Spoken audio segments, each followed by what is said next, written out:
live on your tablet, phone, and the KUTV app. This is 2 News Live. Yes, it is. Thanks for joining us on 2 News Live. We are coming to you live from downtown Salt Lake City outside of the Delta Center. Tuesday, June 20th. Some off-season Utah Jazz news. We're going to go in depth on this tonight. Some big news from the Smith Entertainment Group here at the Delta Center earlier today. What it means for fans, what it means for the Jazz as they get ready for the draft later this week. Before we get there, though, let's dive into what's making headlines tonight. You can find a lot of these stories on our website, KUTV.com. Utah's cool, wet spring about to give way to some more summer-like conditions. Sterling will have your forecast in a few minutes to talk more about that. But state officials say that we'll really dry out at this point, and so will the wildfire fuels. They're really hammering the point home of using FireSense, which is an online statewide awareness campaign.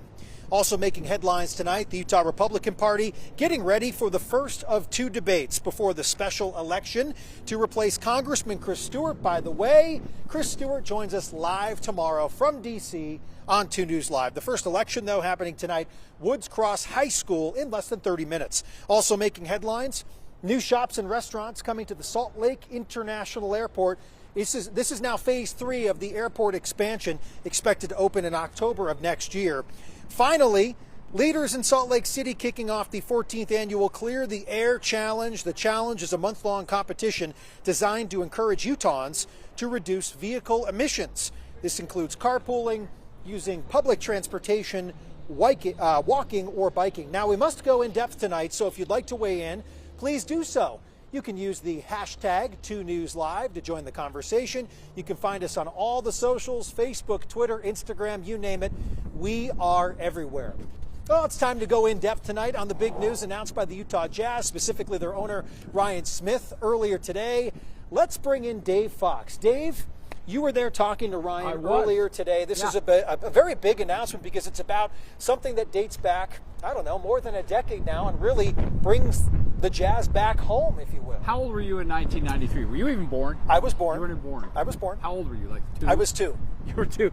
That's when KJZZ got the call letters, KJZZ. And they literally got the call letters because of the Jazz. The station was created for the Jazz. Say it ain't so. That kind of makes sense after all these years. And Larry Miller owned it.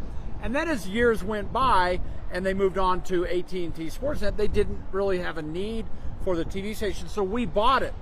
What a great move, right? Because who knew that a few years later the Jazz would return to KJZZ. So just a great day, not only for the Jazz, not only for us, but for all of the fans, and that's the most important thing, because Ryan Smith said, I'm going to make sure you can watch our games even if you're using rabbit ears, and you can use rabbit ears. You can get on Amazon, buy a $10 antenna, and get KJZZ on your home television. Cable, satellite, antenna. That's the way to get KJZZ. Yeah, there you go. Or, of course, it's on DirecTV and Dish and Comcast. And some of this, I don't know all of the services, you know, whether it's Hulu or YouTube TV. It's that not. has it. So it's interestingly enough, it's not on either of those because I looked. Technically, it's not on most streaming platforms, which is the next part of our conversation. Because the Jazz are becoming their own, if you will. Right, they are working on that. But even so, you could just buy an antenna and still get it. But that's a good point.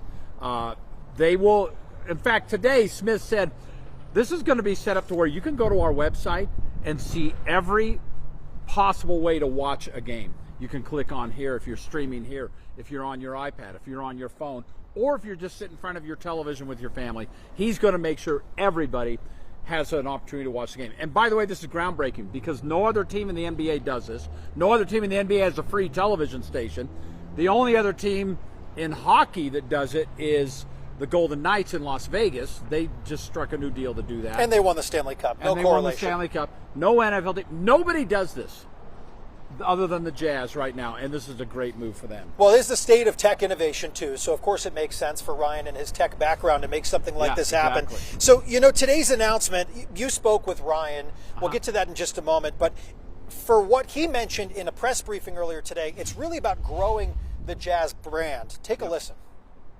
We were, I think, hitting 39% of Jazz fans in the state of Utah, and to be able to go to 100% of our fan base in the state, as well as a new digital offering.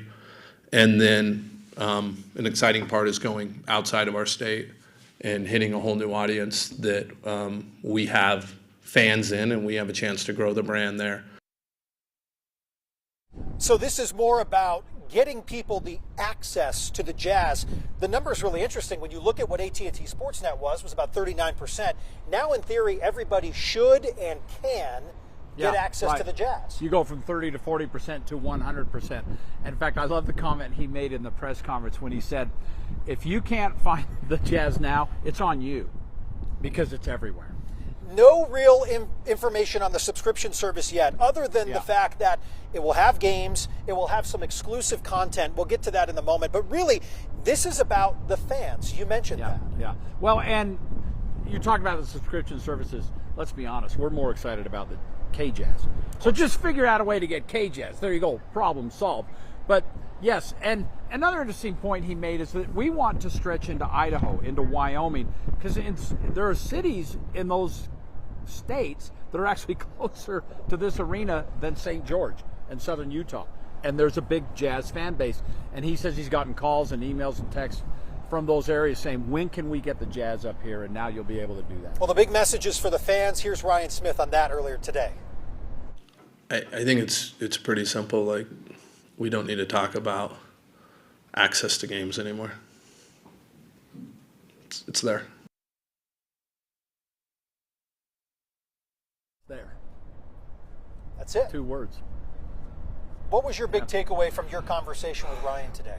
Well, a couple of things. First of all, he had talked about how, again, hearing people, I'm not going to use the term complain, but wonder, where am I going to get my Jazz games? Because remember, this all started, well, at least for the fans, when AT&T Sportsnet announced they will no longer be carrying games. This went out to everyone, baseball, everybody. And so everyone's been very nervous about this.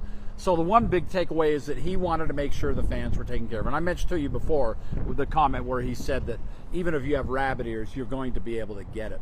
And the second thing I thought was interesting is he didn't refer to this he referred to it as a partnership, not like a deal, right? A signed contract, a partnership where we will grow together. How long will this last? We don't know, a year, 2 years, 3 years, maybe beyond, because this industry is changing so fast, as you know, people are picking up. How many people are watching us right now on their cell phone? On your phone. That's the whole point of 2 News Live. You're probably streaming us somewhere. Exactly. It's changing rapidly, and that's why he likes to refer to it as a partnership, and it is, and we're excited about that. So just to dive in, it'll be all the games except for those nationally televised games, that TNT, that ESPN game, that will be on KJZZ Channel 14. Now, there were very few of those this year. There's a reason for that.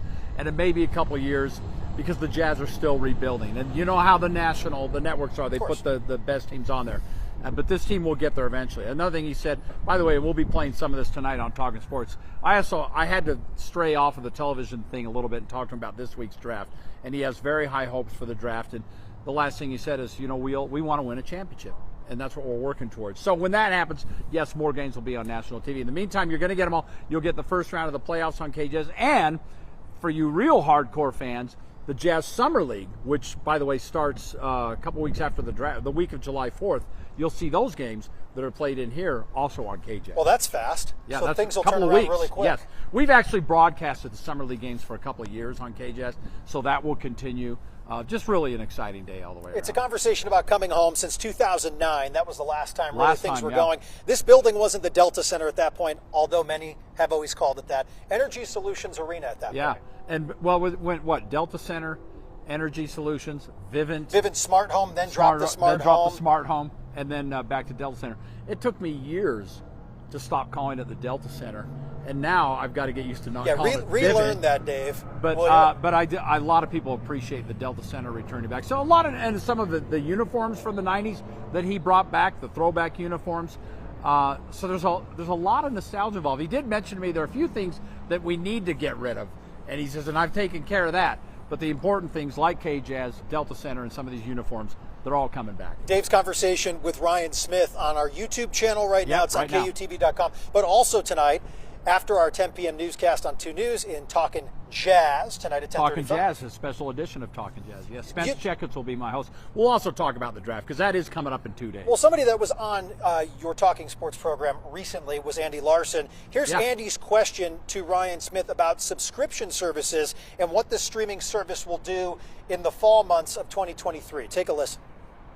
I don't think the streaming service is difficult to create. I mean, geez, with the amount of content and organizations are standing this up, that's not the challenge. The challenge has always been, and you and I have talked about this at length, Andy, like it's been the channel conflict. It's been, the old model to a new model. And now that we're in this spot and we're the only team in the league that's truly in this spot where we're rolling forward, we're going to be able to pick a partner, do it ourselves, work with the league, do a hybrid model, and there's a lot of new ways to bring in new technology there. And where we start's not where we end up, just like with any technology. Like we're going to start, we're going to launch, and then we're just going to keep iterating and iterating on how to make that service better. And we're going to learn a lot together. The good news is it will be there in the fall. Keep in mind, you're watching this program likely streaming right now. 2 News Live. It's on YouTube, Facebook, on our website. So that's what they're aiming to do. They're aiming to take this to you at the palm of your hand. You're sitting on the couch. Maybe you're not watching on a TV. You're sitting there scrolling. Go, oh, let's check the Jazz score. I'm going to go to the website and just tap in. But let me just add to this, and that's great that you can do that. Sure. Families do not gather around the cell phone and Can watch you believe Jazz that? games. Okay, that doesn't work. And that's why it's exciting that they're on KJZZ, because they still want to sit in front of their big screen TV if they have one, and sit down as a group. The cell phone thing's awesome when you're in a meeting and you're trying to ignore whatever. And you want to catch the Jazz. And you want to catch the Jazz game, or whatever the case is. But you have to admit, as a group, party with your friends, watch party, whatever, you're not watching on your cell phone. You're watching on television, and that's what allows this to happen. Well, obviously, we're excited about this because of our family here at KUTV 2 News. KJazz gets the Jazz back. It's coming home. But how about you at home? Grab your phone right now, scan the QR code to weigh in. How do you feel about this? I was just checking the poll before I drove over here from the 2 News studio. Most of you are saying, I'm going to watch more basketball this year. I'm going to watch more hoops. I'm going to watch it on KJazz. Let me give you another example of what you just said. RSL has been on KMYU for many, many years, since their inception. We've broadcast their games. Now they're on Apple TV, and I've had a lot of people tell me I don't have access to that. It's very difficult. This is available to everybody. You don't have to worry about that extra subscription service. Nothing against what Apple's doing. It's making a little bit of money for the MLS, but I like this model better.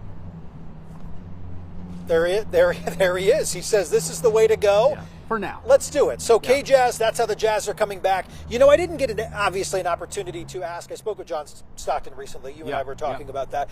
I did get a chance to ask John about how the Jazz are going back to their old mold of the Delta Center and how things are coming back to where it was, basically when he was playing. Obviously, he didn't know about the KJazz announcement when I talked to him. But here's John on where things are going now. Well, those times when it was called the Delta Center, when we had our original colors, if you will, that's my memory. That's my sweet spot. So heck yeah. I love tradition. I think when we vary from tradition, we better have a pretty good reason to vary from it. And so if that's where we're going, if that's where we're trying to get back to, is the tradition that certainly I held and my teammates held so dear to us, then yeah. What do you think? Well, I'm glad we're not bringing back one tradition, the short shorts he used to wear. Oh, those have already been back. Not that short. My goodness. But point well taken. And John, you're right. You talked to him before this announcement. I'm sure he would appreciate that as well. And Ryan Smith, when I was talking to him today, he mentioned Jeff Hornacek, because Hornacek wore number 14. Sure. He said he was talking to him this week about how they're about to close a deal to be back on 14. And Jeff, that's your number. We need to get you up here. Then the promotional opportunities are endless. We'll take it. Bring it. But, and Jeff appreciates that as well. And they wear the mountain uniforms on occasion. I hope they're going to keep those. I'm not sure if they are. I think they might be retiring those. But, Delta Center goes on and on. The traditions are great to bring back. And I think Ryan Smith appreciates those. He was a fan. He's one of those owners in professional sports that grew up a fan of that team. He played junior jazz as a kid. He came to games in this building And now he owns the team. He appreciates the history, and he's bringing some of that back. Okay, we're live outside the Delta Center. The big news from the Smith Entertainment Group, perhaps making their own media entity, if you will, that's but right. putting that product on KJZZ this year and very soon with the Summer League that'll basically be in this building in about 2 weeks. So before you know it, those games will be back on KJZZ as they have been for many years. So that's pretty cool. But Jazz basketball, KJZZ Channel 14. Let's turn over to our forecast now, Dave. You're off the hook for a few minutes.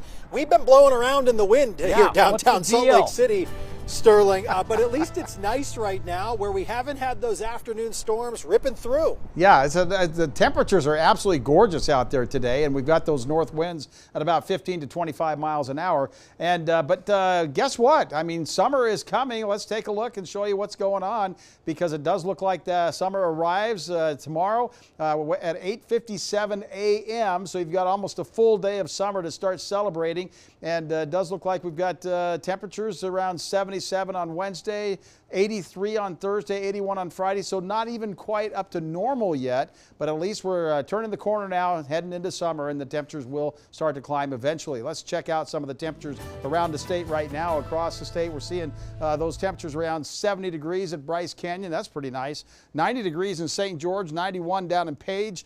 Rock Springs is 76 and 65 in Elko, 71 in Wendover, and Salt Lake City and Ogden both at 71 degrees with those little north breezes. Humidity levels are really low down in St. George, 4%, 9% in Cedar City, 8% in Milford, a little bit higher elsewhere around the state. And look at Logan, 46% relative humidity. Rock Springs, 75% the relative humidity right now, so a lot of moisture in the air, but it's going to start drying out, and then those grasses and weeds and all that kind of stuff will start to dry out as well. The winds are kicking up as well. Evanston, 47 miles an hour. Vernal, 39. Price, 39. 38 in Casharum. Bicknell, 37 miles an hour. And Price, 36. I got Price in there twice. This is at 4 Mile Hill, 36 miles an hour. Temperatures in the mid-70s, so still pretty nice. Vernal is at 80 degrees. Check out Fargo, North Dakota at 96, 102 down in San Antonio. Can you imagine what that feels like with all the humidity? 104 in Phoenix, so the heat is going to start pushing north and pushing west, but it's going to take another week or so before we start to feel the effects of that here in Salt Lake City. We'll start to feel the temperatures going up. Still got a little bit of shower activity over in eastern Utah, maybe producing an isolated sprinkle or two, but that's about all. We're not expecting any flash flooding down in the southern part of the state, but I always tell people, check the forecast before you go in, especially if you're on a multi-day hike and you're planning more than one day in the canyon. You'll want to definitely stay tuned to what's going to happen the following day. Car wash, yeah, now it's time to get all that dust and junk off your car from yesterday's gusty winds, and we won't see those winds anytime soon after tomorrow. It does look like the winds are going to die down. 63 in Moab, 52 in Blanding, 62 in St. George tonight, and some 30s. How about 39 in Evanston, 37 in Elko, 38 in Ely for those overnight lows. A little chilly there. Up to 71 again tomorrow in Elko, 82 in Richfield, 93 in St. George, and if you're headed to some of the recreation areas, 94 at Arches and Canyonlands, 88 at Zion National Park, Bryce Canyon, 72 in Capitol Reef. We're in the 70s. 93 goes to 95. We're back into the 80s on Friday, a little bit breezy at times, and then 97 on Sunday, up to 99 on Monday, with those overnight lows in the 60s, and it does look like we'll see temperatures here in Salt Lake City right there around the 70s, and then we're in the 80s, and then we're in the 90s by Monday, but a beautiful weekend coming up. All right, thank you, Sterling. I'd say it's a nice day out here. Sterling called it perfect, by the way, in our 4 o'clock hour. If he likes David, wind. yeah, Dave and I are getting blown around, blown away out here. We're happy to be back with you on 2 News Live. Before we go, we are 2 days away from the NBA draft. It's a big draft for the Jazz with a number of first-round picks right now. You saw Danny Ainge today. What did you say? I did. And by the way, we're gonna delve into these picks tonight on the special edition of Talking Sports, Talking Jazz. We were in the building for about 90 minutes, the Zions Bank Basketball Center, and the entire time, every time I walked in and out of the court, wherever I saw Danny, he was on his phone the entire time. What does that mean? He's busy. Yeah. He's busy. He and Justin Zanuck, 2 days away from the draft. They're listening to anything. Do they keep all 3 picks, 9, 16, 28? Do they trade? Do they move up? We'll see what happens. You can get great quality basketball players with those picks. You can do okay. It wouldn't have been it would have been nice to have number 1 Oh, of course it would. or 2 or 3, but the Jazz weren't bad enough for that. The big- San Antonio was. The big news today, obviously why we're out here, the Jazz coming back home to KJZZ Channel 14, also talking about their own streaming service. But the big message, you can get the Jazz anywhere, basically. Yeah. If you're a Jazz fan, it's coming to you. Yep, there you go. And by the way, KJZZ is on Comcast, DirecTV, and Dish for those who haven't cut the cord yet. Okay. We'll have to check on some of the other streaming services who has those. So. Hey, thanks for joining us tonight for 2 News Live. Dave Fox, kind enough to hang out here. I'm Brian Schnee. Have a great rest of your night. We'll be with you on 2 News at 6 o'clock as well. Be sure to tune in to Talkin' Sports tonight after 2 News at 10 o'clock. Have a great night.